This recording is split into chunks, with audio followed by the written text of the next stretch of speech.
Hello viewers out there, I'm Jasmine Zahabi from the South. Here with me is a very wonderful, stunning woman. I want to describe her as Joan of Arc.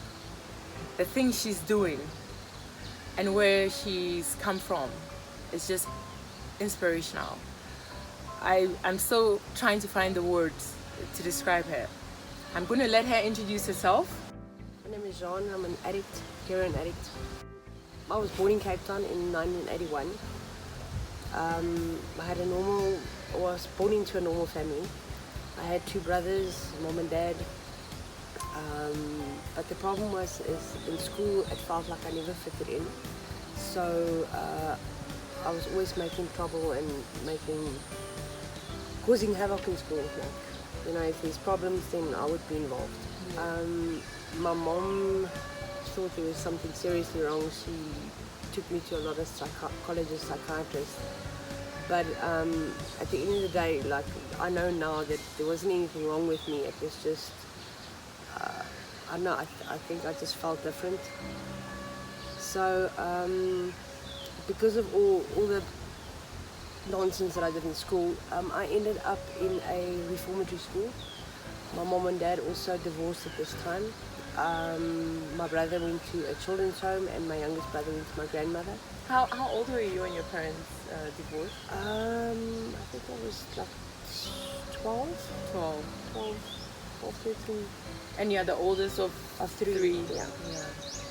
So I went to reform. I finished matric when I was 15. Then I went back to Cape Town. Those years you couldn't really work when you were if you were 15. So I lied on my application. I applied at a bar. Started working at a bar where I met my first husband. They were playing around with drugs. Now, up until this point, I was never really. I tried a bit of weed in school and I tried a bit of alcohol, but it never really captured me, if I can say it like that. So then the one night, actually, I had a migraine, funny enough, and him and his friends started smoking brown sugar, which is heroin that you smoke on foil. And he woke me up because I was moaning about my head like it was throbbing, and he gave me some of this smoke on the foil, and I fell in love. First time I fell in love with it. I started smoking every day. A couple of weeks later, Thai white came into the country, I think. What is Thai white? That is also heroin, but it's white powder, so you can all snort it or spike it, inject it. So I started snorting, and then the lines got longer, and I ended up within months from that I started mainlining, injecting. I lost my job at the bar.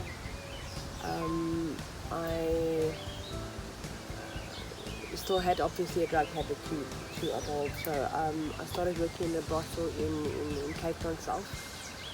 Where I also got fired because I was stealing and using drugs on the premises. So I ended up working, I went to the streets to go work in the streets now. There you can't really work for yourself because it's dangerous, so you need to work for a gang at those years. And I ended up working for quite a popular, well-known gang in Cape Town. So the one night I was taken up to Table Mountain by two guys who picked me up to go do business. And from the brothel? No, from the street. From the street? From the street, they pick you up and they take you to go do, we call it business. Right. So then they raped me, and the one friend said to the other guy, the two friends, the one guy told the other guy that they're going to throw me off the mountain when they're done because they didn't want any witnesses. And I remember I tried to get away, I tried to beg with him, I tried to plead with him, and evidently I just started praying. I'm like, God, I can't die here like this. Just to bring you back, how long was the process when they took you onto Table Mountain till when? I don't know. It was hours. Yeah. It was very long. So I think so it just kept going on and didn't end. When they were finished eventually, I was actually waiting for them to like drag me out the car. So the guy started, he drove about 8 meters, threw me out the car, and at this point I was like naked, battered, bruised and bleeding. And they drove off, and I started walking down, and I remember the cars coming up Table Mountain. And I was hiding not because I was naked, but because I was scared they were going to come back and finish the job. Yeah. So I got to the bottom, this taxi driver picked me up and he dropped me off to where I was staying with these gangsters. I told my boss, and he was furious, not because I was raped, but because I wanted to stop working. And he said he was going to throw acid in my face. So for about 2 days I was just hanging around the house. And then he came to me, I think he cooled down, and he said to me, okay, cool, I can start running drugs for them in Mitchell's Bay and Manenberg. I also ended up helping cooking crack cocaine for them. At this point I found out my brother was being molested in the children's home. How did you find out? He was writing letters to me. Yeah. So it's the only form of communication we had. Yeah. So I got one of the guy's cars there borrowed, and I actually picked him up from school because I used to walk home from school to home, which is like the children's home. So I picked him up at school and I just drove off, and the cops came to come look for him. There was one point I was putting him in a backpackers and in this backpackers and in that backpackers, so they couldn't find him. Yeah. And this was for about 14 months, and during this time we also started using heroin with me. We also started running drugs, and we were smoking a lot of crack at this point, so the heroin was always there. Yeah. Because Yeah. you need the heroin, otherwise you get sick. And so as I said, like, crack made me a very horrible person. I was doing things to people. I just couldn't care. I would sell my own mother for crack cocaine. I mean, easily, without even flinching. Yeah. So obviously we were smoking a lot of stock. And okay, so we ended up taking girls to the docks in Cape Town. So they would do business with business meaning prostitution with Captain. So now when the guys taking us said they'll stop by the gate, and then my brother, myself, and this lady would go in. She would go do business. We'll leave. We'll get paid for her, and we'll go. So my brother realized that the girls weren't coming back from the docks. Now I personally don't know if they died or if they were human trafficked. I don't know. Yeah. But when we did find out that these girls weren't coming back, we fled the one night when we had to go drop a girl off. We told her about it, and as we entered, we ran. Yeah. So we got away. She went a separate way, and my brother and myself needed to leave Cape Town because they were going to kill us if they found out that we did what we did. Yeah. So we went to Bredasdorp. There was a church that was helping my brother, but I think I wasn't ready then. I was young and life was very exciting, I think. So I ended up with the abalone poachers in Bredasdorp. Abalone, what? Yeah. Abalone is like the poacher from the sea. It's like a sea. The sea bird. No. It's something that it comes out. It's like perlemin. Oh, right. So it's like a shellfish, basically. Yeah. So then from there, my mom found out what we were doing. So my mom and my grandmother got a section to come to Johannesburg to rehab. Now, in between everything that happened, we've tried to stop, and we'll do it to like keep her happy and come out use again. So it was very up and down. Now, at this point, I was about when we left Bredasdorp, when we got section to come up here, I was about 20 years old. I started. It was about in this rehab we were in, my brother and myself. It wasn't like a couple of weeks, and we started dealing drugs in the rehab. Yeah. So we got kicked out there, Then I started work at a bar again, trying to get my life back on track, so to speak. I met my second husband, where he's the father of my son. So during the period when I was pregnant and I had Jèan, I didn't really use. I had a couple of, like I would drink, but I didn't use any drugs. Then after that, I was in quite a big car accident with Peter, my husband. My hip was crushed. I had ribs broken. My clavicle was broken.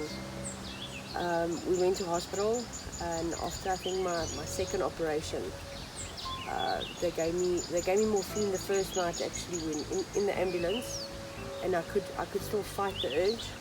But after the second operation, I actually left the hospital and I went to Mayfair to go use freely, because I left my son and my husband and my brother and his son behind in a beautiful place we were staying at, to go stay on the street in Mayfair to go use freely. I mean, who the hell does that? Yeah. So I was there for about eight months, just hustling on the street, begging with robots, making a plan, stealing stuff here, selling it there. And I didn't just one night. I was stabbed at the train station, also by this guy that he wanted to take my money, and I think he wanted to rape me. But he was one guy, so I thought was he also a drug? Do you think no, he was also another guy that slept on the street. Right. So he stabbed me, and I had to go back home. And by this point, I think my husband had enough of my nonsense and enough of work and the kids and everything. So he committed suicide. He stood in front of a train, and I totally derailed him, because I didn't think he would ever leave. Yeah. You know, in my delusional state. Then I ended up at a shelter in Krugersdorp, where I was in and out there. Then I was using, and I got kicked out. Then they'll take me back in. My mom came to me the one day and she said she can't look after my son anymore. The welfare don't want to allow her to adopt him because she's too old. So I had to send him to his aunt, which is his father's sister in Australia. Yeah. And I think that was like one of the hardest things I ever had to do, is to sign my son off. Yes. I could also not go to the airport the night when he left, because of my mom's husband. That we didn't get along. Yeah. I think we still don't really get along. But he refused that I could be there. He said if I rock up at the airport, then he will not pay for his ticket. So I couldn't really actually even say goodbye to him properly. So after that, I started using again, because I think the pain was just too much. Then the one day I was raped. I was picked up with like a minivan by the robot where I was hustling at, and I was raped again, and I contracted HIV.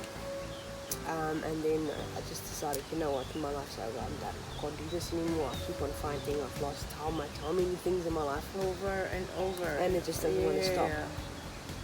And so I literally gave up. And the funny thing was, after the rape, no one believed me. The same as the first time. Yeah. I mean, also the first time they told me I can't make a case. The police told me I can't make a case because I'm a prostitute. Yeah. So I was looking for it. Second time I didn't even tell people about it. They didn't believe me. And I know till today, if I had to go for that medication they give you right after, I would have been okay. Not that I'm not okay. I'm just saying I wouldn't be infected now. Yeah. So then I just decided, fuck it, I don't want to live anymore. I'm done. I can't do this anymore. So I stopped my ARVs. I wasn't taking them for long. I was taking them for a month or two. Stopped ARVs. I stopped my antipsychotic, all my medication. I stopped everything, and I stopped eating. And I just started drugging really, really hard, like a lot of drugs, constantly. That's when I ended up. I was sleeping next to McDonald's in Krugersdorp. Yeah. Where it actually got to a point that the dealers didn't want to sell to me at all, Anymore. because I was so thin and I was half dead. and I think I was like a liability because if I die on the premises, then it will be then a problem yeah. for them. So we had to leave Krugersdorp because there was a lot of riots. They were burning down the Nigerians' houses. I think the town just decided it's enough. Yeah. So, but also, you know, with a lot of I kind of put it, riots like that, a lot of people, innocent people get hurt as well. Yeah. So we started to, the people started to like beat the street people up with some box, and like, so we had to leave, and there was no drugs as well, and we were getting sick. So then we went to Northgate. That's where we stayed in the electricity box. It was the rainy season, I remember. I weighed about 25 kilos. 25 kilograms. I was good. Yeah. I had this beautiful grey complexion. I was hot. I just had to stop breathing basically. Yeah. My legs were rotting away, and I was a heroin addict. So the one day my brother came to me because I was hustling at the robots for money, and he said to me, "There's something wrong with his legs," and then within hours he was paralyzed. He couldn't walk. Now at that point, I think I was so, I wouldn't say high, I was just so not thinking straight even anymore. Yeah. That, I mean, a normal person would take someone to the hospital. So I just said, don't worry, I'll look after you. I mean, I'm on crutches. I've got one leg that's working, and I'm really sick. So I used to go hustle for us. Then I'll buy the drugs for my brother and myself. And, you know, if I get food, I'll take him food. And so I think it was the Wednesday, this lady came to me and she said to me she's going to help me. If I want to come clean, you know, she'll help me. And she said to me, and I thought, you know, it's not going to happen because it's a robot promise. Nothing, but people promise you a lot of things that they're robot. They did, yeah. And nothing really ever happens. So she came back on that Sunday. She found me. And it actually took me longer that day to make money because I was supposed to be back with my brother at lunchtime, and I only got back there about 5ish. And when we got, I had enough money. I bought our drugs for us. She bought food. And when she told me she can get me into a rehab, so then I told her, listen, I've got a brother, I can't leave him. And so I was all excited when I told my brother we're going to rehab. And when I got to the electricity box, he was dead. He had, the mortuary said he had a fit due to withdrawals, and then he had multiple organ failure and a heart attack. So he was ice cold, and I'm actually glad she was with me that day, because if she wasn't with me, I would have taken all the drugs that I had on me, and I wouldn't be here today. So then,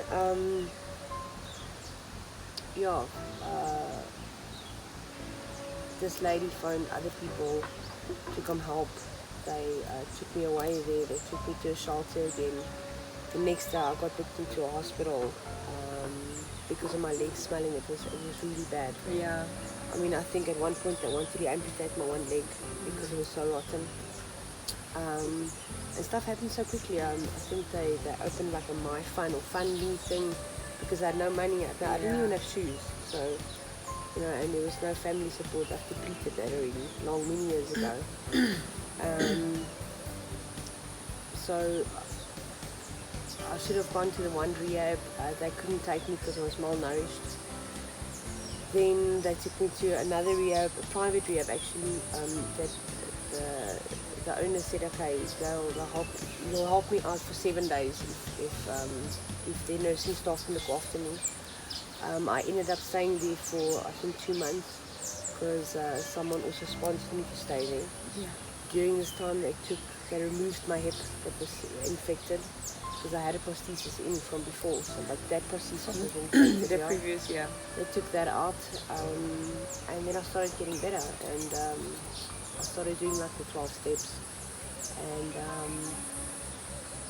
the 12 steps to recovery. Yeah. Well, I ended up after rehab going to this guy took me in to a sober house, and they opened a rehab. I ended up working for the rehab. And now I'm actually working at the halfway house. So I've also been doing some classes on life coaching. Awesome. I do arts and crafts with the guys, and also manage the whole house.